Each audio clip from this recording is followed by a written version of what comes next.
Well, many experts suggest that climate change is behind the trend of worsening fire season. So what more can be done to fight climate change in Canada and reduce the sort of situations that we're seeing right now across BC with out-of-control wildfires? To find out, Catherine McKenna joins us. She is a former Minister of Environment and Climate Change and the founder and CEO of Climate and Nature Solutions. Catherine, thank you so much for taking some time to chat with us today. This is such a critical situation, and I'm wanting to get your take on this because often it's looked at as a natural disaster, as an emergency, but isn't always linked to a climate emergency. How big of a risk is climate emergency to Canadians?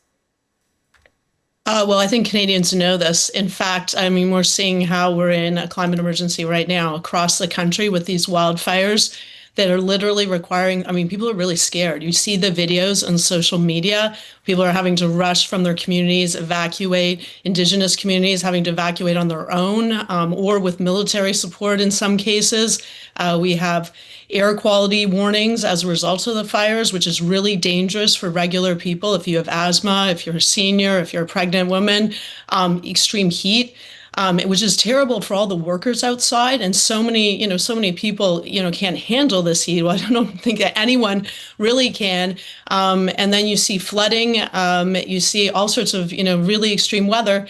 And let's be clear, this is caused by climate change.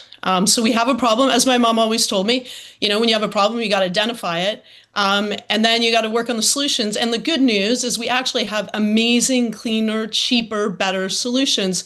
But the number one job of politicians is to keep Canadians safe. And right now, to do that, you have to actually acknowledge the problem. And unfortunately, too few politicians are talking about climate change. This is clearly climate change, that the likelihood of these extreme weather events, it's very clear that it's because we're in a fossil fuel climate crisis. The burning of fossil fuels is what's causing this. And you just have to look at the graphs that show how the temperatures go up year after year. We break new records. And this obviously isn't just Canada. It's around the world. We're seeing, what's going on in Europe, but we often don't even hear about, the terrible things going on in Africa and Asia affecting people, killing people. So look, I think that politicians need to be more honest and more open about the climate crisis. We're in this crisis, but at the same time, and they need to, have solutions that deal with the immediate crisis. So Catherine, let me stop you there. Sorry, I'm just going to jump in here because you're at a point of the sort of the thin edge of the wedge here is because solutions. So you did address that it is climate change. You did say that it is not a one-off anymore. It is a regular occurrence.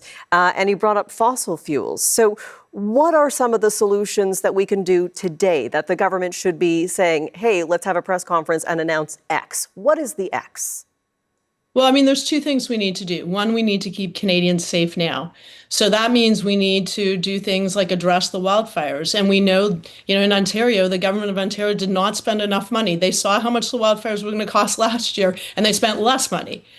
So you had communities fending for themselves. We should be updating Canadians on what weather we should expect this year, next year, and what the impacts will be. Because how can you keep Canadians safe if you don't actually talk about it and you talk about what they should expect in terms of extreme heat, fires, floods? But in terms of the solutions, what's amazing is around the world, we have incredible solutions that 10 years ago, when I was involved in the Paris Agreement negotiations, we didn't know about. So renewables at scale, so solar and wind, with battery storage, which the costs have gone down by like over 90%, have really meant that we can move off of fossil fuels, that we can move to renewables. And now basically 99% of all new renewable capacity, of all new energy capacity, electricity capacity, is coming from solar and wind. So we have that as a solution. But in Canada, it's like we're missing it because I think we've been so used to, one, disinformation from fossil fuel companies, who are the problem, but also we export the product. But if you're in a country where you import it, and I spent a lot of time around the world working with countries on solutions, they didn't want to get off fossil fuels. Like they saw with the Iran crisis that the costs just go up and they actually can't even get the fuel they need. And then you have the solution, which is amazing renewables. It's electric vehicles, it's heat pumps, it's solar where people are actually able to hang solar off their balcony. all these things where we're lagging behind, unfortunately, and we should be leading the way. Canadians, I know, are worried about climate change, but they also want us to be part of the solutions. They want to be part of the solutions, but how do we get that back on the political agenda? We're also talking about, or mostly talking about, trade with the United States, tariffs, different wars, and then the sort of immediate threats of fires, floods. So how do we get climate and renewables back as a main talking point, a main priority? Well, I think Canadians need to talk about it, and they need to ask their politicians, what are they doing to keep them safe from climate change right now, and what are they doing to tackle climate change going forward? Because it is only going to get worse until we reduce our emissions. And that's really scary for Canadians, but they expect leaders to lead.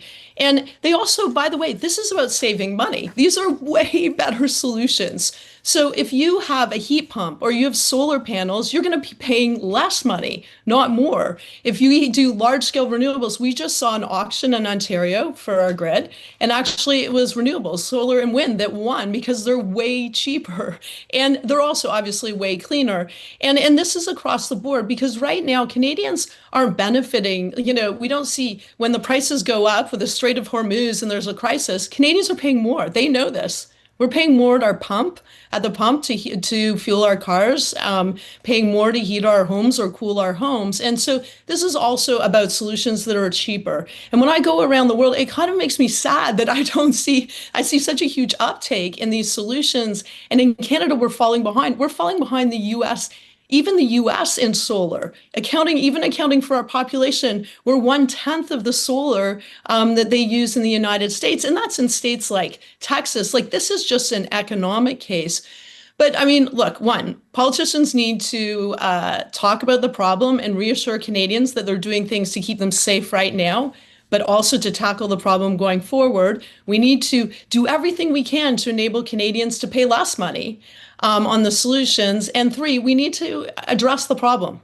And that is the burning of fossil fuels.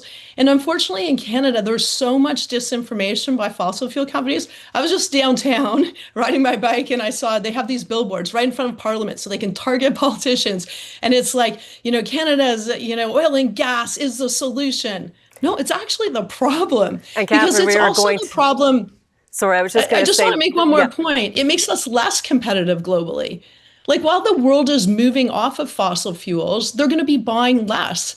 And if we're investing Canadian hard-earned tax dollars into risky solutions, like risky investments like pipelines or more LNG. And by the way, we talk about LNG like it's great. LNG, our LNG Canada plant, is one of the most polluting in the world, with methane emissions that are worse than CO2 emissions in the short term. And so, unfortunately, we need to identify the problem. We need to get the solutions that are going to be better for Canadians, going to make life cheaper. And we've got to invest in the future, and we got to win. Like, I always want to win. I hate, when people are like, I don't want to be Debbie Downer here. I'm just like, we've got a problem, as my mom says. We got the solutions, so just do it. And I now have to be Debbie Downer because I have to cut this conversation. But Catherine McKenna, it is great to get your insights and your passion on this topic. I really appreciate it. Former Federal Minister of the Environment and Climate Change and founder and CEO of Climate and Nature Solutions. Thank you. Thank you.